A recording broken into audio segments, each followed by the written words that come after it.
Bienvenue dans le podcast Le Cercle du Feu. Ici, nous allons parler de créativité. Nous irons à la rencontre de différents parcours et voir ce qui fait de nous un créateur. Nous explorerons leur inspiration, leur lieu et leur processus. Je suis Margot Jimkovitch et je vous amène avec moi dans mon Cercle du Feu. Bonjour et bienvenue. Aujourd'hui, on reçoit Lucille Diacono dans le podcast Le Cercle du Feu. Bonjour Lucille. Bonjour. J'aimerais te présenter aux auditeurs du Cercle du Feu.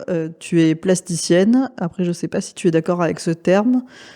On peut dire que j'ai une formation de plasticienne, mais à l'heure actuelle, je ne sais pas si je me définirais comme plasticienne parce que je fais vraiment exclusivement de la production de céramique. Même si j'ai aussi d'autres médiums que j'ai déjà utilisés et que j'aimerais réutiliser, j'ai du mal à me définir en tant que plasticienne alors qu'à l'heure actuelle, je fais vraiment que de la céramique. Je peux te dire qu'en ce moment, je suis surtout céramiste, sculpteur en fait. Et ce choix de médium justement, de la céramique, maintenant que t'es quand même plus lié vraiment à cette pratique-là, elle est venue pendant tes études ou elle est venue un peu plus tard? Non, alors c'est venu pendant mes études. En fait, quand j'ai préparé les beaux-arts quand j'étais au lycée. Donc je faisais pas mal, pour le coup, des choses, de plasticienne quoi, vraiment, comme on peut imaginer, la pratique de l'art, contemporain, d'assemblage, de mélange, de mêler les médias, mais c'était toujours assez quand même, assez physique. J'ai même pas du tout travaillé les formats numériques, les médiums numériques, ça m'a jamais tellement attirée, ça a jamais été mon moyen d'expression et arrivée aux Beaux-Arts, j'ai rapidement fait exclusivement de la sculpture, en fait. Ce qui a toujours été en fait, c'est quand même un médium, la sculpture, qui t'impose un truc, qui est par rapport à la peinture ou au dessin. Enfin, c'est quand même toute une organisation, quoi, ne serait-ce que pour déplacer les pièces, aller chercher le matériel, et cetera. Après c'est venu, en troisième année, je dirais, donc j'étais quand même assez jeune. J'avais même pas 20 ans, je pense encore, ou à peine 20 ans et j'ai commencé à découvrir la céramique et du coup, en fait, le modelage. Contrairement à la sculpture d'assemblage que je pouvais faire ou de coulage, ou de travailler avec des moules, je travaille beaucoup avec des moules, avec du plâtre. En fait, je faisais de la sculpture que je pouvais faire en atelier avec 3 fois rien, du plâtre, du bois, Oui, comme beaucoup d'étudiants aux Beaux-Arts. C'est ça. Mais bon, après, j'avais quand même beaucoup de moyens parce que j'avais la chance d'être dans une école où on avait quand même beaucoup de moyens. Mais c'est vrai que j'avais aussi besoin de faire mes expériences, plastiques, dans l'atelier et j'avais commencé à introduire un peu la terre dans mon travail de modelage, de coulage plutôt, de moule, de couler, tout ça et en fait, ça c'est là où le modelage est intervenu grâce à la céramique. Et qu'est-ce qui t'a plu dans le médium céramique? Le fait que tu peux créer tes propres formes avec une matière assez pauvre déjà? Ou les possibilités À l'époque, je sais pas, parce qu'à l'époque, comme c'était quand même, quand j'ai commencé, j'avais les pins et je les sculptais beaucoup avec le fil. Donc en fait, ça me faisait vraiment faire, des gestes de sculpture, au fil. Et puis après, il y avait les mailles. Mais je pense que tout au début, quand j'ai commencé, j'avais pas du tout conscience du monde qui pouvait s'ouvrir à moi avec la céramique. Et c'est plus j'en ai fait, plus je me suis rendu compte qu'entre les terres, les émaux, les cuissons, les techniques, il pouvait vraiment y avoir quelque chose de quasi infini. Oui, oui. Et encore à cette époque-là, j'avais même pas encore fait ma formation de céramique professionnelle à Valoris, et donc j'avais même pas encore connaissance du fait qu'on pouvait créer ses propres émaux, collecter sa terre et vraiment Mais comme être. à cette époque-là, pendant l'école, tu avais un prof qui t'enseignait quelque chose par Ouais, rapport à la céramique on avait un c'était... professeur dans l'atelier, mais comme c'était comme le système des beaux-arts, quoi. On n'est Ouais. pas là pour apprendre une technique, quoi. On est là pour développer un projet, donc. Ouais, c'est pour ça que je te demande ça, savoir si c'était si quelqu'un t'a appris quand même à un moment donné un peu des bases techniques Il m'a donné ou quelques allons-y. gestes, mais je dois avouer que c'était pas l'objectif. Ouais, l'objectif, c'est plutôt de conduire une pièce correctement réalisée en fonction du sens qu'on avait au début, quoi. Donc Ouais, en fait, la connaissance, elle était assez parcellaire et morcelée, en fait. ok. J'avais pas du tout, j'avais aucune notion, c'est-à-dire que c'est lui qui avait la main complètement sur les cuissons, les courbes de cuisson, ce genre de choix qui aujourd'hui est un choix que j'ai complètement sur mes courbes de cuisson, mais le choix de mes terres et cetera. Et donc en fait, oui, on peut dire qu'aujourd'hui, j'ai quand même maintenant quand je fais de la céramique et que je choisis le médium, en ayant une réelle connaissance de ce médium-là, quoi. Ouais, Chose que j'avais pas à l'époque. Ouais, tu devances un peu ma question, c'était maintenant, aujourd'hui, tu fais toujours de la céramique et c'est resté un choix. C'est pas, je veux dire, c'est plus, c'est pas quelque chose que tu as découvert et que tu as gardé parce que tu as des acquaintances avec. Maintenant, vu que tu as fait une formation spécifique pour ça, c'est vraiment un vrai choix de technique à part entière en tant que sculptrice, quoi. Ouais. En fait, du coup, j'en ai fait de plus en plus quand j'étais aux Beaux-Arts. Et après les Beaux-Arts, j'ai fait une résidence de céramique où là, j'ai commencé à avoir un petit peu plus en fait le monde qui pouvait s'ouvrir à moi au niveau de la multiplicité des terres, de la multiplicité des cuissons, des modes de cuisson, et de l'émaillage, de l'engobage et tout ça. Là, j'ai commencé et justement le projet que j'ai fait en résidence, à ce moment-là, c'était vraiment, pour faire en sorte de toucher un peu à tout justement. Même aux techniques, de travail de la surface ou aux techniques, donc avec le sgraffitage, le retrait, ce genre de choses. Heu et ensuite j'ai eu un peu un trou dans ma carrière, artistique, mais c'était l'objectif pour moi depuis la résidence, depuis la résidence, c'était l'objectif pour moi d'avoir un atelier de céramiste et d'être céramiste, ouais, c'était ça. D'être céramiste, d'être sculptrice céramiste ou d'être céramiste et de faire D'être aussi. sculptrice céramiste à Ouais. l'époque, de faire que de la sculpture. Et là, avec la formation pro, heu, qui était à Valoris donc, plus que j'ai refait une autre résidence d'1 an à Valoris. Là, j'ai vraiment eu plus conscience en fait de encore une fois, j'ai mis une couche supplémentaire du coup par rapport à ma connaissance dans ce médium et qui encore est, je pense, une connaissance de bébé quoi, hein, franchement, parce Oui, que mais après la céramique, c'est vraiment un c'est médium tellement vaste qu'il y en a vaste il y en a et pour une vie quoi, oui, enfin, oui, et précis. On peut être carrément c'est ça, chimiste, c'est ça. tout. On peut Et tout faire, quoi. Et entre le même pour l'instant, je suis au mode de cuisson électrique, mais c'est-à-dire qu'on peut faire conduire une cuisson à gaz ou une conduction, au feu, enfin bref. Et il y a aussi le racon. Je pense qu'il y a des choses qu'il faut aussi que j'ai déjà éliminées, en tout cas pour le moment, et je me concentre en fait étape par étape parce que sur les choses parce qu'en fait, bah, sinon c'est un peu un gouffre. Ouais, ouais, et puis Et c'est impressionnant aussi. c'est ça. Et je pense qu'on peut pas tout apprendre d'un coup, ni être maître en tout d'un coup. À l'époque, quand même, je veux dire, c'est quand même un médium où c'est quand même un métier, le métier de céramiste potier, si on en revient un peu à l'origine, où, qui convoquait plusieurs professions, en fait. C'est-à-dire qu'il y avait le tourneur, l'émailleur, l'engobeur, le décorateur, et l'enfourneur même, quand les cuissons étaient au bois. Donc, quand on est seul face à tout ça, Heu, bah, faut aussi moi, mon désir, parce que forcément je suis toujours dans un truc d'œuvre d'art totale. Mon désir, ce serait de pouvoir maîtriser parfaitement chacune des étapes. Donc je fais en sorte de travailler le plus possible pour avoir de plus en plus de connaissances dans chaque étape. Mais je suis obligée de le faire et de le morceler. C'est-à-dire qu'en fonction de la taille de mon atelier, c'est-à-dire qu'à l'heure actuelle, je peux pas avoir de cabine d'émaillage. Donc bah, l'émail, je fais un peu une concession sur les mailles entre guillemets, où je prends des émaux qui sont déjà faits ou des engobes qui sont déjà faites. Je fais pas tous mes engobes moi-même et tout ça, ce que je souhaite faire à terme.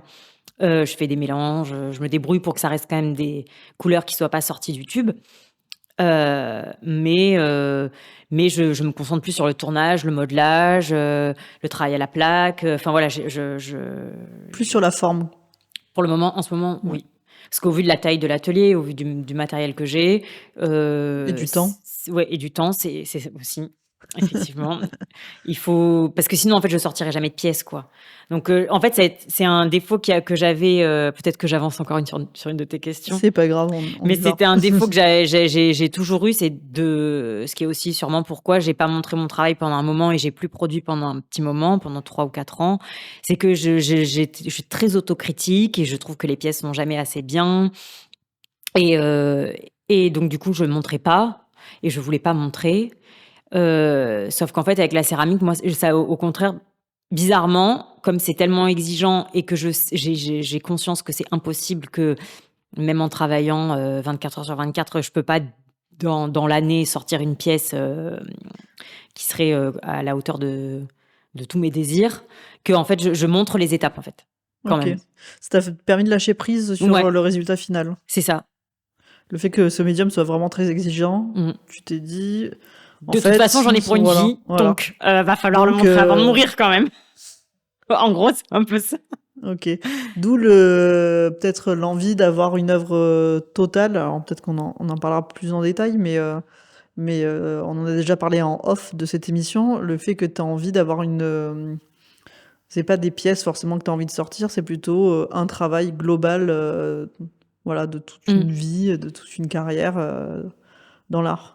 Ouais, c'est ça aussi. Je pense que ça prend sens en fait naturellement, quoi, par rapport à mon caractère, je pense, à mon caractère dans le travail, ma rigueur dans le travail, et le degré d'exigence aussi que j'ai par rapport à la réalisation, à la qualité de la réalisation. Ça, c'est quelque chose aussi que je pense que j'avais... au début, je le savais pas parce que bon, je suis rentrée aussi aux Beaux-Arts assez jeune, donc c'est normal, j'ai appris des choses sur moi et sur mes envies dans le boulot, mais j'ai rapidement eu envie en fait d'atteindre une forme d'excellence aussi dans la qualité plastique, quoi.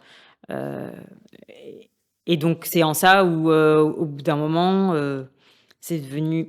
Alors, au Beaux-Arts, si j'ai quand même écrit un mémoire sur l'œuvre d'art totale, donc l'œuvre d'art totale, ça fait un moment que ça traîne dans ma tête quand même. Ah oui, et c'est-à-dire, du coup, c'était... quel était C'était sur l'opéra ce mémoire wagnérien et sur le fait de maîtriser une œuvre de A jusqu'à Z et qu'elle englobe tous les arts, toutes les formes d'art, parce qu'il peut paraître contradictoire avec le fait d'être sculpteur et spécialisé en céramique. Mais Non, justement, c'est intéressant sur ta créativité, ça te pousse, ça te nourrit. oui, j'ai cette toujours des envie. espèces d'ambitions de grandeur, en fait. Ouais. Ouais. Du coup, mais en même temps, tout en étant toujours seul, quoi, parce que le propre d'un artiste, Oui, sauf si c'est un collectif, c'est d'être seul quand même. Oui, c'est beaucoup seul dans son atelier, C'est ça. beaucoup de solitude, quoi. Ouais. Beaucoup. Et je pense aussi, ça va nous aider un peu tous de savoir comment les autres créent dans leur petit coin. Oui, c'est ça. Moi, j'ai besoin. Alors, même si, encore une fois, j'alterne avec des moments de frustration et des moments de désir de grandeur, parce que justement, mes objectifs sont tels que je me dis, oh, je peux être par moments écrasée, me dire, mais tu n'y arriveras, enfin, c'est impossible, tu n'y arriveras jamais, ou ça prendra, il y en a pour 100 ans, quoi. Et puis d'autres moments où justement je me dis, ah oui, mais il y aura ça, et puis alors il y aura ça encore en plus, et puis ça, et puis ça, et puis quand tu feras ça, et j'ai un espèce de rhizome comme ça énorme. Donc voilà, ça alterne. Mais du coup, c'est vraiment comme une quête, ta créativité. Tes pièces, c'est une espèce de quête vers cette pièce totale. Ouais, je pense. En fait, je sais pas, je suis assez convaincue que tout ce que je fais au fur et à mesure, ça va quand même prendre, ça prendra... Si je veux que mes pièces aient une autonomie, ça je l'ai toujours voulu, je veux qu'elles soient autonomes, qu'on puisse les voir dans X endroits et que les gens y trouvent un sens et puissent y voir quelque chose. J'ai pas envie que ce soit une énigme incroyable pour que les gens y accèdent. Ça, c'est un truc, voilà. Mais en plus, j'ai envie qu'elles aient un sens comme dans un ensemble, quoi. Oui, est-ce que tu as un sujet du coup plutôt global ou tu adaptes un peu suivant tes... Je pense que le sujet, je sais. Je dirais que le sujet global, il y est sûrement déjà et que je vois pas forcément tout, mais qu'au fur et à mesure, au final, quand je regarde mes anciennes pièces, même si elles me plaisent plus plastiquement et que je les montrerai plus, que je les défendrai plus, je pense que le sens, il était déjà là, en fait. Je pense que quasiment dès le début, les grandes lignes de mon travail, elles sont là depuis toujours et que là, maintenant, elles se précisent, au niveau physique. Et en fait, la question de l'ornement, elle a toujours été là. La question du corps, j'ai souvent voulu y accéder, j'y arrivais pas parce que je pense qu'il faut du temps. En fait, il y a aussi Je sais pas si ça m'est propre ou si c'est aussi aux autres, mais j'ai remarqué que j'évolue beaucoup et j'avance beaucoup aussi quand je fais pas les choses. Et pourtant, j'adore faire et je supporte pas. C'est très difficile pour moi de pas faire. Et les années où j'ai pas produite, pour moi, elles ont été difficiles parce que j'arrivais pas à quantifier mon temps en termes de pièces physiques. Et donc, du coup, Ah, c'était, excuse-moi de te couper, c'est hyper intéressant ce que tu dis. Quand tu produis pas, tu as un problème de notion du temps. C'est comme si, et ouais, c'est comme si, c'est comme si ces années, elles n'existaient pas ou comme si, il y avait quelque chose bah, en de tout pas cas, c'est comme si fait? ça avait pas été productif, quoi. OK. Mais pourtant, ça a été productif. J'ai quand même fait d'autres choses et d'autres choses aussi créatives, mais qui n'étaient pas de la création plastique.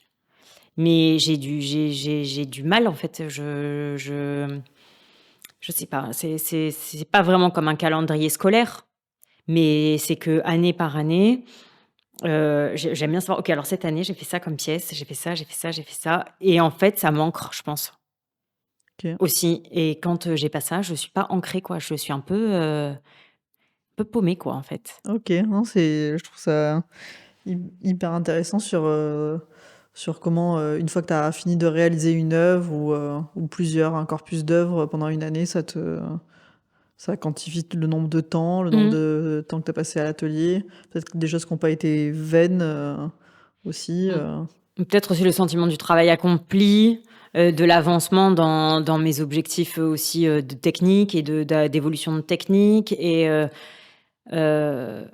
je pourrais pas en fait, c'est vraiment une quantification que j'ai pas avec le reste du travail de l'artiste. C'est-à-dire, c'est pas une quantification que j'ai par rapport au nombre d'expositions faites, par exemple, ou d'œuvres vendues.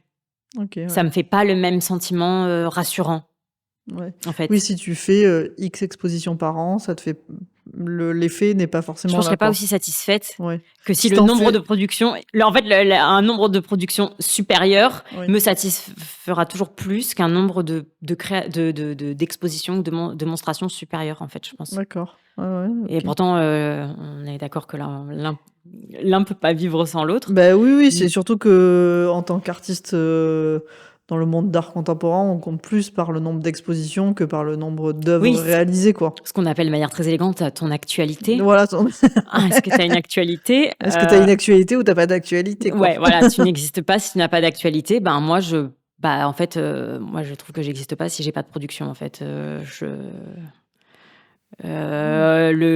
J'ai besoin que ce soit que physiquement il y ait quelque chose et je pense que c'est aussi sûrement pour ça que j'ai jamais été attirée par tout ce qui est format numérique, en fait. Ouais. Parce que tu peux pas le toucher, quoi, enfin Moi, c'est justement là, ça, ce qui m'intéresse en ce moment avec ce podcast. ouais, C'est que je produis pas quelque chose de plus qui va ouais, qui va prendre la physiquement, poussière, quoi. ouais. Prendre la poussière, mais sur internet, c'est pas grave. Et est-ce que cette, créativité ou ces créations, elles t'ont amené dans des endroits que tu ne pensais pas, quelque chose d'un peu inattendu, des expériences, pas forcément folles, mais en tout cas des chemins de vie, que tu aurais pas empruntés si tu avais pas été, créative? Ouais, je pense que j'aurais déjà pas eu le même chemin de vie, au niveau, mental et psychologique, si j'avais pas fait si j'avais pas eu cette profession. Là, c'est quand même un parcours, quoi. Faut dire ce qui est. Ensuite, bah, physiquement, ces derniers temps, j'ai quand même pas mal bougé à cause de ça, hein. Mes lieux de vie ont été définis à cause de la création et mon désir, d'avoir mon atelier, mon four, pour produire mes pièces et d'avoir mon autonomie physique, quoi, au niveau de la production. Donc ça déjà, Oui, c'est déjà après c'est énorme. pas des masses insolites non plus, mais en fait, bon, j'étais à Londres, je me suis retrouvée à Vallauris, puis après à Nîmes, quoi. Ce qui est quand même, Un voilà. triangle. Ouais, c'est ça, triangle absurde, mais un truc quand même. Mais oui, je pense que le chemin, en moi, il est plus caractéristique que ce qui peut se voir en chemin extérieur, on va dire, et en choix de vie, par rapport à mon boulot, quoi. Mais du coup, sur ton parcours, justement ton passage à Londres et tout, là, j'imagine que le passage à Londres, c'était ce passage-là où tu as moins créé, où tu as été créative Ouais, d'autres façons, à cause de l'espace peut-être ou du temps, ouais, bah, en fait, lié à quand l'argent? j'étais, après les beaux-arts, je suis restée, bah, j'ai fait déjà l'année de résidence à Vallauris et ensuite je suis partie à Paris puis à Londres et oui, au début à Paris, j'ai pu un peu continuer à produire parce que je continuais la résidence de Vallauris, donc j'ai fait les allers-retours. Heu Et après, il y a eu, oui, je dirais, 4 bonnes années durant lesquelles justement, Paris et Londres, j'ai pas pu produire parce qu'en fait, l'économie est telle dans des grandes villes qu'en fait, pour vivre, et payer un atelier, c'est assez cher. Donc en fait, tu travailles pour payer ça, mais donc du coup, tu as plus de temps pour produire et donc tu es dans un espèce de cercle, Vicieux. vicieux qui fait que, tu produis de moins en moins et j'ai beau être capable de travailler beaucoup, au bout d'un moment, tu peux pas tout faire, en fait et puis surtout, tu peux pas tout faire correctement, quoi. Je veux dire, réaliser, créer une œuvre, ça demande du boulot, ça se fait pas en 2 heures par enfin, moi, j'arrive pas à travailler comme ça, en tout cas. Je peux pas travailler 2 heures par-ci, 2 heures par là, enfin, j'ai besoin d'avoir une forme de quotidienneté, de régularité dans le travail, quoi. Justement, c'était ma question suivante. C'est bien, Sans transition. sans transition. Du coup, ton processus créatif, il a chez toi un emploi du temps un peu fixe pour pouvoir s'exprimer pleinement. Tu as besoin d'avoir un quotidien, une régularité dans ta création. Ouais. Ouais, moi, j'aime bien, j'ai besoin, en fait. J'ai besoin d'être à l'atelier, d'être présente à l'atelier, de toute façon aussi la céramique ça t'impose quand même des temps donc il y a des moments où tu te barres pas de l'atelier comme ça en laissant les pièces en vrac, vérifier les séchages, et cetera. Hem, mais ouais, moi j'ai besoin et puis je pense que j'ai tellement eu ce désir pendant, plusieurs années où j'ai pas eu d'atelier et où je pouvais pas produire et c'était vraiment je me disais, «Ah il me faut un atelier, je veux un atelier, c'est mon rêve ultime, je veux mon atelier, je veux mon atelier». Que maintenant, en fait, j'ai juste envie d'y être tous les jours, quoi. Et puis même, oui, moi, j'aime être à l'atelier, en fait, hein. C'est là où je suis chez moi, c'est là où je suis à ma place, quoi. Donc il faut que j'y sois le plus d'heures possible dans la journée parce qu'au bout d'un moment, sinon, enfin, je me dis: «Mais qu'est-ce que je fous ailleurs?» Enfin, tu vois? J'ai rien à faire ailleurs, quoi, enfin. Et ton processus de recherche, j'aime bien différencier les 2.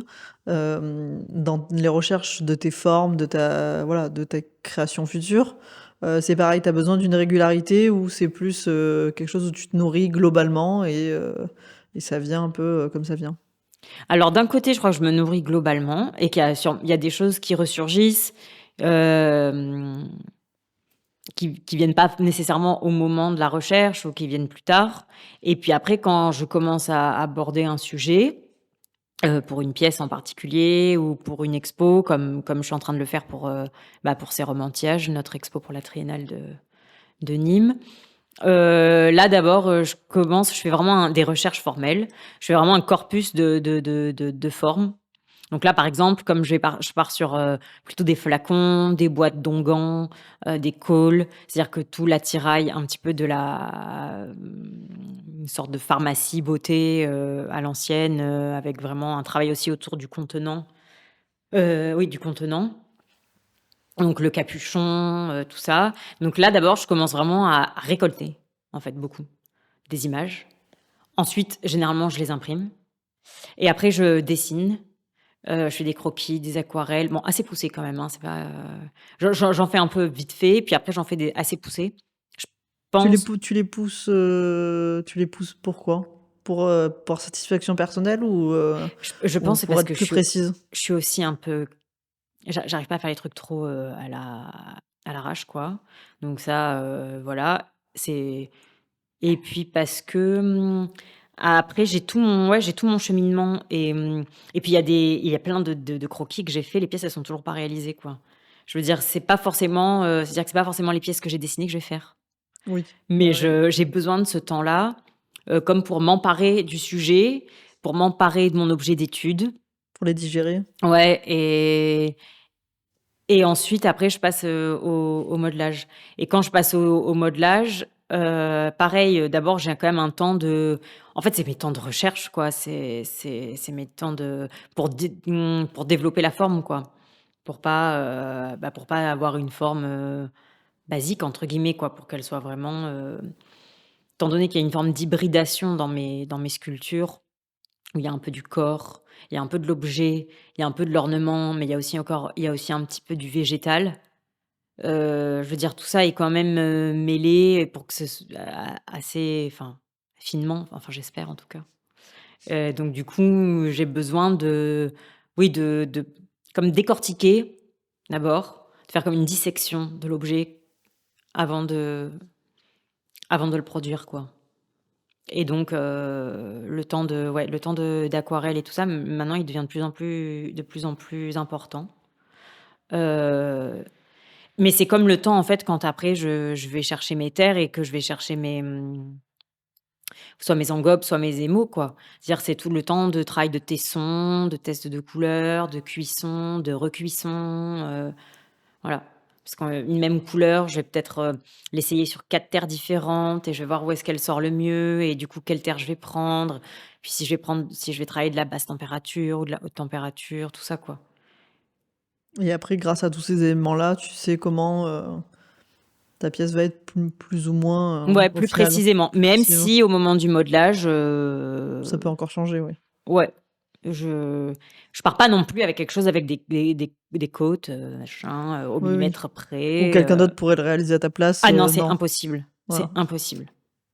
t'inquiète pas. Non, non, ça c'est impossible. Qu'on m'enlève ce moment-là, ce serait une horreur, quoi. Oui, oui, parce qu'il y a des artistes qui, s'enlèvent volontairement ce moment-là, mais Ah oui, non, mais que je fasse un justement, dessin en 3D et que quelqu'un le réalise, non, mais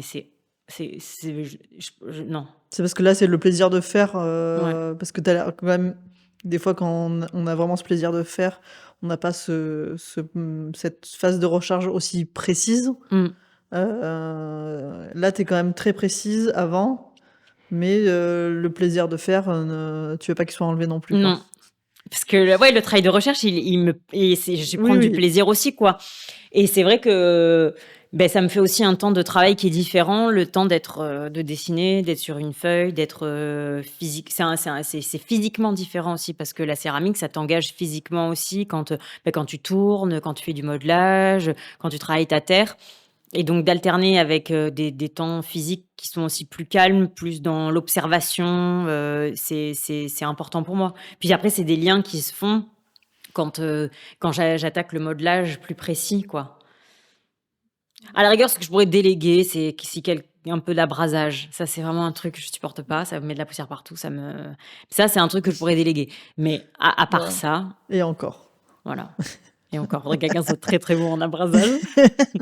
Et du coup, dans toutes ces années de production, parce que ça fait déjà quelques années que tu es sortie de l'école et voilà, tu pas encore parmi les vieux artistes, Je crois que je suis encore qualification jeune artiste. voilà, tu toujours dans la qualification jeune artiste, mais ça fait déjà plusieurs années que ta pratique, elle est, ancrée. Du coup, depuis justement cette sortie, d'école et tous ces différents lieux de vie, ça y est, tu as accumulé de l'expérience. Au jour d'aujourd'hui, bon, c'est très laid cette expression. Maintenant maintenant, comment tu vois ta production? Parce que ça y est, tu as atteint ton rêve d'avoir un atelier, d'avoir une production, régulière. Comment tu la vois évoluer? Alors, l'évolution, ce serait d'être, 100 à l'atelier.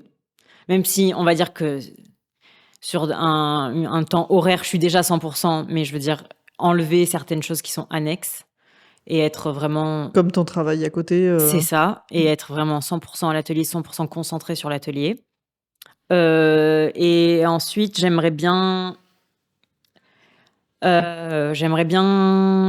coup, je vais quand même alterner entre la céramique, mon travail de sculpteur et la céramique utilitaire parce que ça, c'est quelque chose qui m'apporte aussi beaucoup finalement, en fait, dans mon équilibre, créatif. On va dire que le fait que ce soit, moins, comment dire? cérébrale? Oui, il y a un truc un peu répétitif dans Ouais. la céramique utilitaire, qui me permet aussi d'avoir des temps de repos, ou de distance un peu avec mon travail et donc du coup de digérer des choses et de penser à d'autres projets. Et puis aussi il y a moins cette question de l'intention, de ce que tu mets en termes de sens dans la céramique utilitaire contrairement à, une œuvre d'art. Donc du coup, ça fait aussi du bien, cette forme de distance et j'apprends aussi des choses, en fait. Je pense que l'un nourrit l'autre aussi. Donc ça, je Contrairement à ton travail que tu as choisi à côté, alimentaire, qui là nourrit pas forcément ta création. ni l'un ni l'autre, ouais, ça Ouais. c'est non, malheureusement non. Et du coup, si on peut faire une petite aparté sur ce travail du coût alimentaire, parce que c'est très difficile de toute manière, pas non de toute manière, mais en règle générale, c'est assez difficile pour un artiste, de vivre de sa pratique pleinement. Ce travail alimentaire que tu as choisi, il a été choisi déjà, est-ce qu'il a été choisi? Ou, c'est, un Non, peu par j'étais dépit? obligée financièrement de prendre un travail alimentaire parce que mes revenus sont pas suffisamment réguliers ni conséquents pour le moment avec la céramique, pour pouvoir en vivre, et co et payer les factures quotidiennes, enfin vraiment juste la vie, basique, on va dire, ça non et en plus comme la céramique, c'est un médium qui quand même nécessite un certain investissement, ben, c'est vrai que ces dernières années, toutes mes rentrées d'argent de céramique, j'ai tout mis de côté, bah, pour réinvestir dans du matériel, quoi. Donc c'était aussi ça, le fait de garder un travail alimentaire, Oui, parce que tu as choisi pour le aussi moment. un médium, tu aurais pu, choisir un médium moins coûteux. Mmh. Ce médium, céramique reste, coûteux, à l'achat déjà du four, et de la terre, tout ça, Et il ça t'ancre dans un lieu aussi, hein, parce qu'il ouais. faut un four qui soit branché. Enfin, c'est pas du tout nomade, quoi, comme pratique, hein, la pratique de céramiste. C'est vraiment une pratique, de sédentaire, en fait. Et mais j'aime bien justement, enfin, ça me pose pas un problème d'avoir le rituel d'aller au travail, quoi, et que le travail, ce soit l'atelier et tous les jours d'y aller, quoi. Mais oui, c'est un médium qui nécessite un investissement, physique et un investissement en temps. C'est quand même un médium qui se mérite. Après, oui, on voit beaucoup de céramique, tout le monde peut s'en emparer, maintenant de plus en plus facilement, mais à des degrés différents, quoi. peut mais on peut dessiner, mais tout le monde n'est pas dessinateur, quoi. Voilà, mais moi, ce qui m'intéresse aussi, c'est un peu le challenge et l'exigence que ça demande, pour pouvoir, débloquer certaines choses, quoi, qui sont moins accessibles, quoi. Justement, les horaires de travail, tu as vraiment tu te mets un vrai planning, tu es pas dans le: «Alors je me réveille ce matin, est-ce que j'ai envie de faire quelque chose?» ou je préfère, aller me promener, voilà, si Ouais, non, j'ai un planning, ouais. t'imposes un planning Ouais, avec un ouais. nombre d'heures par jour, comme un travail, Ouais. mmh. Ouais, ouais. Ouais, j'ai un planning. Ça, c'est clair. C'est très, très clair et oui, bah, en fait, surtout alors j'ai des plannings, mois par mois à peu près et puis après, mois après mois et semaine après semaine, ça se précise en fonction de, bah, si la pièce elle sèche, elle est pas sèche, si, voilà et pour essayer en fait de jongler entre les temps de séchage et de pas perdre, trop de temps et donc je pense que ça peut être chouette par rapport de d'alterner entre la céramique utilitaire et la sculpture, c'est-à-dire que je vais pouvoir attendre que des sculptures sèchent, attaquer des saladiers, des plats, enfin bref, de l'utilitaire et puis comme ça tourner et être, efficace. J'aime bien être assez efficace quand même aussi, c'est vrai. Donc c'est pour ça les plannings. Oui, oui, bah, après ça rejoint, ton envie d'être efficace avec le fait que tu aimes avoir de compter dans ton année combien Ouais, je d'œuvres pense. tu produis ou que tu arrives à produire, Mmh. donc Mais des tu vois, récemment, j'ai repensé à quelque chose parce que justement la question que tu m'as posée sur le fait d'avoir des gens qui créent mes pièces et qui feraient mes pièces, qui me oui. modèleraient mes pièces. Ça, c'est impossible et c'est une question que m'avait posée ma belle-sœur, quand j'ai fait la formation, tout ça et que j'ai repris ma carrière d'artiste. Elle m'a dit, enfin, que j'ai repris. Je dirais, je sais pas si je l'ai vraiment arrêté. Je l'ai arrêté physiquement, mais je pense que j'étais toujours artiste et qu'en fait, il y a tout un travail qui s'est fait et les pièces que je fais aujourd'hui, je les aurais pas faites, je pense, si j'avais pas arrêté pendant 4 ans. Bon bref, ça c'est une autre Ça a été 4 ans ta pause du coup? ouais, je pense que c'était à peu près 4 ans en fait, c'est pas une pause, tout à fait voulue, hein. C'est-à-dire que j'avais plus les capacités, physiques pour produire, quoi. Et donc elle m'a demandé elle est dans un tout autre milieu et elle m'a demandé, «Ah mais tu comptes avoir un atelier, prendre des employés et tout ça?» et là j'ai dit: «Ouh là là, mais c'est non, c'est hors de question, moi je fais mes pièces». Mais maintenant avec l'utilitaire, en fait le côté avoir une fabrique de céramique pour l'utilitaire et dans ce cas-là, avoir des employés et donc déléguer une partie de la production, là ça me dérangerait pas par exemple.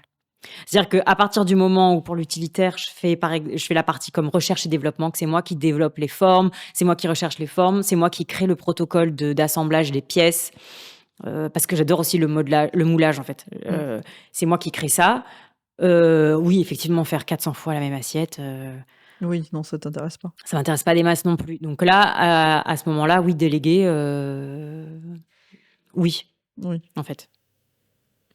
Oui, c'est pas là la forme, elle serait déjà définie par toi. Ouais. Surtout si tu fais après du moulage où là il y a rarement de possibilité qu'il y ait 2 fois pas la même chose. Oui, c'est ça. Surtout après avec un protocole d'émaillage, parce qu'après ça reste la céramique, ça peut aussi devenir quelque chose. C'est aussi industrialisé, Oui. donc c'est largement possible même à échelle plus réduite, quoi. Mais Oui, d'avoir un bon vieux Fordisme, hein, quoi, hein, pour les assiettes, 10 fois le même moule, et une personne qui remplit les moules, qui attend que la pâte prenne dans le moule, démouler, à braser, machin, nanani, nana. Et ça, oui, ça, je pense que je pourrais pas me contenter de ça, en fait. Ça, ce serait. c'est pour ça d'ailleurs que tu fais pas que de l'utilitaire, Mmh. comme tu ne fais pas que de la sculpture. Est-ce que peut-être que si je pouvais faire que de la sculpture, je ferais que de la sculpture, ouais. Je sais pas. Là aussi, c'est pour, tu prévois, de faire de la céramique utilitaire. C'est une façon aussi de prévoir, une activité, rentable, on va dire. À la base, c'était ça. La céramique utilitaire était là pour que je financer un atelier et que je puisse faire les sculptures, même si elles me rapportent pas d'argent, admettons que je les vende pas. Et que ce soit l'utilitaire soit mon travail, mon job alimentaire. Sauf qu'en fait, je m'y attendais pas, mais j'y retrouve, en fait, j'y retrouve quand même pas mal de plaisir. Et je trouve ça assez intéressant, aussi en termes plastiques et aussi pour mon travail d'artiste.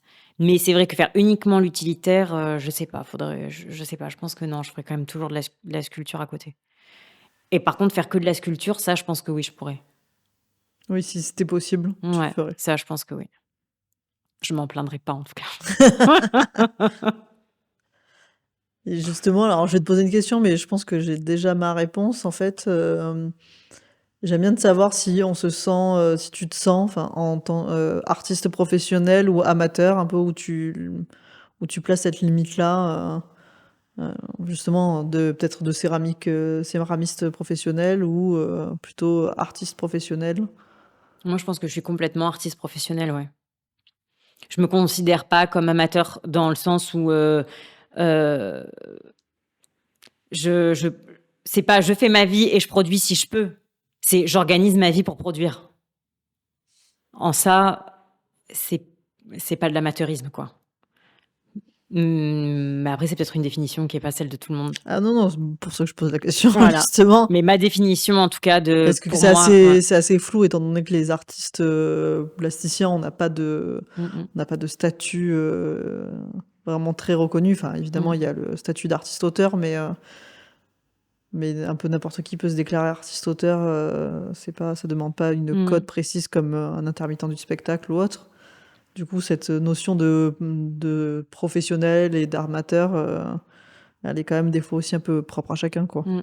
Après, je ne méprise pas et je dénigre pas le travail de l'artiste amateur l'artiste amateur peut aussi avoir une belle pratique et une pratique, qui ressemble à une pratique, professionnelle. Mais pour moi, la frontière, en fait, c'est que oui, en fait, j'organise mon existence et je suis capable de faire de tels sacrifices dans mon existence pour que la pratique artistique et que mon travail d'artiste soit le centre, en fait. Tout est organisé en fonction de ça, les choix sont faits en fonction de ça. Oui, tu vis, aujourd'hui à Nîmes juste par rapport à ce choix. Enfin, pas juste, Ouais, si, par c'est rapport à ça. ce Bah, oui, c'est choix-là. ça, hein, s'il y avait pas eu, l'invitation de Pamela à intégrer Pamela et donc du coup d'avoir un atelier, vous êtes enfin Pamela est arrivée, je dis «vous» parce que tu fais partie de Pamela. Oui.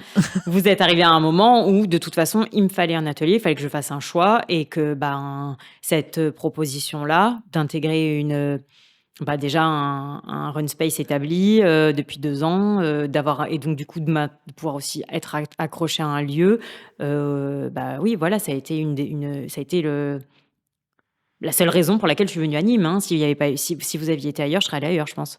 Tu vois? Ouais, ouais. C'est-à-dire que c'est donc oui. Oui, c'est pas le fait d'être, artiste et créative t'a imposé beaucoup de choix de vie. Mmh.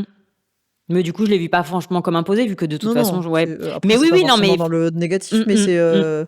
c'est cette pratique qui a fait que tu voilà, Ah que oui, ça m'a conduit ces dernières années, ouais, ça m'a vraiment, j'ai vécu à Golfe-Juan-Valoris quand même, enfin, au bord de l'eau, quoi, enfin, et pour revenir, à tes œuvres, tes sculptures, quoique même ton utilitaire, je pense que la question elle est plus que valable.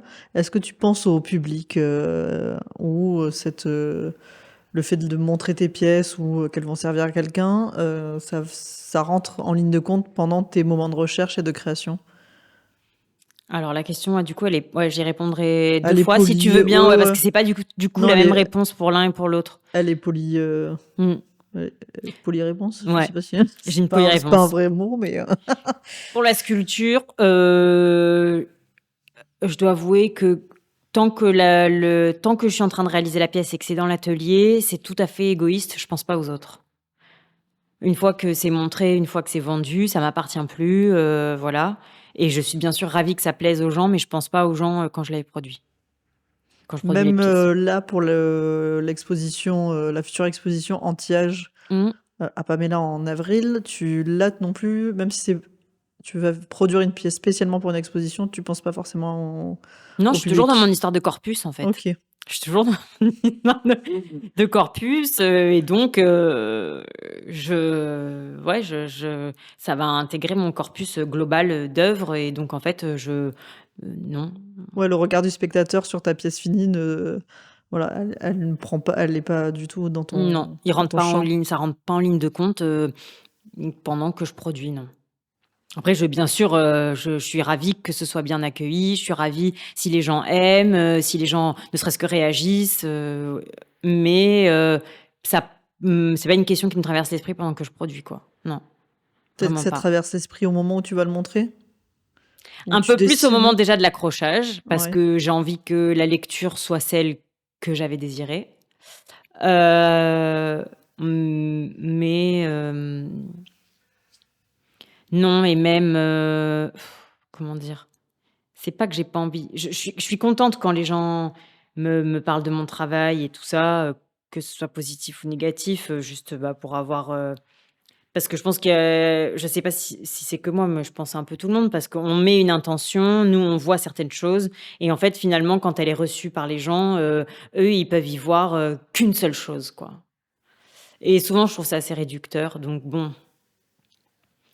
Je pense Heu, c'est un peu un truc qu'on apprend en école d'art, de qu'une œuvre, si elle est réussie, elle a plusieurs sens, quoi. Enfin, moi j'ai mmh. l'impression que, pareil dans mon cas, si je fais une pièce et que les gens voient qu'une seule réponse, pour moi, c'est une pièce à jeter, quoi. Ouais, mais souvent, en fait, c'est que les gens, ils ont un esprit comme réducteur, quoi. Ils ont besoin, parce qu'avec l'art, ils ont besoin, surtout l'art contemporain, quand ça ressemble à rien, comme on dit de manière populaire, ils ont besoin de nommer, en fait. Ils ont besoin que, voilà, tu vois, une peinture de chien, c'est bien, c'est un chien. Mais une de mes pièces, ça ressemble pas à un chien, quoi. Ça ressemble un peu à un vase, mais pas vraiment. Ça ressemble un peu à une fleur, mais pas vraiment. Ça ressemble à du corps, mais pas vraiment. Et donc, ben, généralement, moi, j'ai souvent une réflexion ces derniers temps sur mes pièces, surtout celles que j'ai faites en rose et rouge, qui ont été, bah, exposées à Pamela aussi. Ah oui, ça ressemble à un sexe de femme. Et je trouve ça ultra réducteur, parce qu'en fait, quand je les fais, moi, mes pièces, elles ressemblent pas. Je suis pas en train de me dire, ah bah, je fais un sexe de femme, mon travail, c'est de faire des sexes de Ouais. femmes. On n'est pas du tout là-dessus, quoi. Tu fais des Et sexes de femmes en forme de vase, quoi. ouais, Mmh. peut-être, ou des vases en forme, enfin, bah, Oui. et c'est, en fait, c'est des fleurs, mais alors dans ces cas-là, il y a quand même beaucoup de fleurs qui ressemblent aussi à des sexes de femmes, et donc là, déjà, ça commence à, voilà, c'est pas parce que les gens ont un esprit, réducteur et synthétique, on va dire, que donc non, je pense pas à eux pendant que je produis, parce que je pense que de toute façon, je finirai toujours par entendre une réflexion qui va me gonfler. Donc je pense pas. Oups! Ça me fait rire. Mon vrai caractère commence à ressortir après une heure d'interview. Par contre, Oui. pour la vaisselle, là, j'ai un côté plus consensuel, on va dire. Hem, C'est-à-dire que pour la vaisselle, là, je savais que je voulais faire de la vaisselle, mais et j'avais des idées, j'avais des pistes, parce que j'aime beaucoup le travail de la sigillée, que j'ai travaillé aussi en sculpture. J'aime bien cette matière-là, je trouve ça très beau, très sensuel, chaud, ça ressemble à du cuir, on n'arrive pas trop à savoir ce que c'est. Bref, voilà, je voulais travailler. Mais j'avais pas encore j'avais pas de porte d'entrée, j'arrivais pas à me fixer sur un truc. Et finalement, ma petite sœur m'a commandé un vase. Elle m'a dit, voilà, j'aimerais bien un vase. Pour l'instant, j'ai pas de maison, j'ai pas acheté une sculpture et tout, mais je voudrais un vase utilitaire, vraiment pour pouvoir mettre un bouquet dedans. Donc un vase ni trop grand, ni trop gros, pour pas être obligé de mettre des bouquets à 200 € dedans. Voilà, mais qui soit aussi un bel objet, qui est une présence quand il n'y a pas de fleurs non plus. Alors, du coup, j'ai dit, écoute, c'est ma sœur, mais elle tient à le payer. Elle exigeait de le payer. Je dis: «Du coup, tu mon client, donc je vais faire des recherches et je te fais des propositions, quoi». Elle voulait aussi que ce soit intermêlé. Donc j'ai fait des propositions de forme, des propositions de couleurs, des propositions de mélange de terre et elle a choisi. Et finalement, ce vase-là, tout le monde l'aime. Enfin, tout le monde l'aime. Beaucoup de gens l'aiment. Et en tout cas, pas mal de gens très différents, en fait, que ce soit des amis ou de la famille ou des gens qui passent à l'atelier, ont aimé ce vase et aiment ce vase. Et donc, j'ai même une autre personne qui l'a déjà commandé avec d'autres couleurs, etc. Et donc, à partir de là, je me suis dit, on a peut-être un truc, quoi. Je veux dire, Go. voilà, cette fois-ci, là, pour le coup, l'utilitaire, et si tu veux que ça devienne ton gagne-pain, autant produire quelque chose que les gens vont aimer. Là, la question de l'autre Oui. et du regardeur, en toute Parce que là, fin. du coup, c'était plus. Là, tu Parce que tends là, on est plus plus sur un vers. client, on va dire. Oui, là, puis là, tu tends plus vers les questionnements du design, d'avoir une fonctionnalité et de plaire aussi pour des intérieurs, que ce soit reproductible. C'est ça. Après, le design, il y a aussi toute une phase de création et de recherche. Mm. Il y a beaucoup de créativité et ça n'empêche pas que beaucoup de designers aussi ont leur propre part de recherche voilà, cérébrale, comme on disait tout à l'heure, quoi, avec une intention derrière. Quoi. Mais par contre, ils pensent toujours au client. Oui, c'est ça. Et donc là, pour le coup, au niveau de l'utilitaire, je pense au client. Alors que dans la sculpture, non, je pense pas au client. Du coup, je suis moins radicale aussi, hein, effectivement.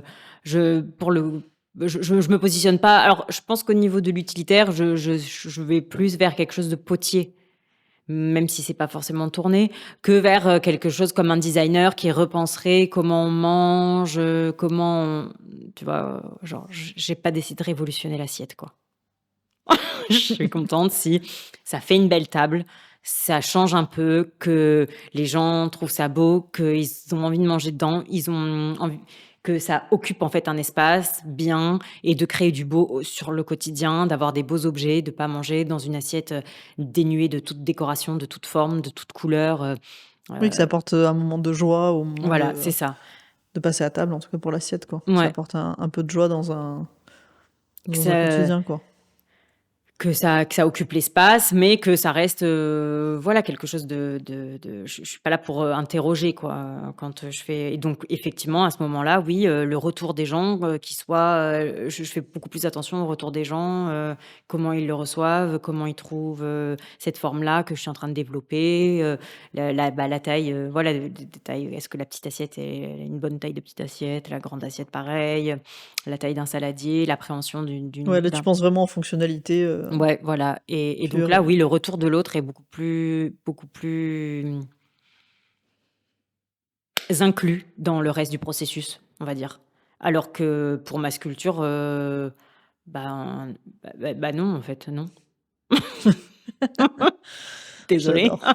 Non, non, mais j'adore. C'est très honnête.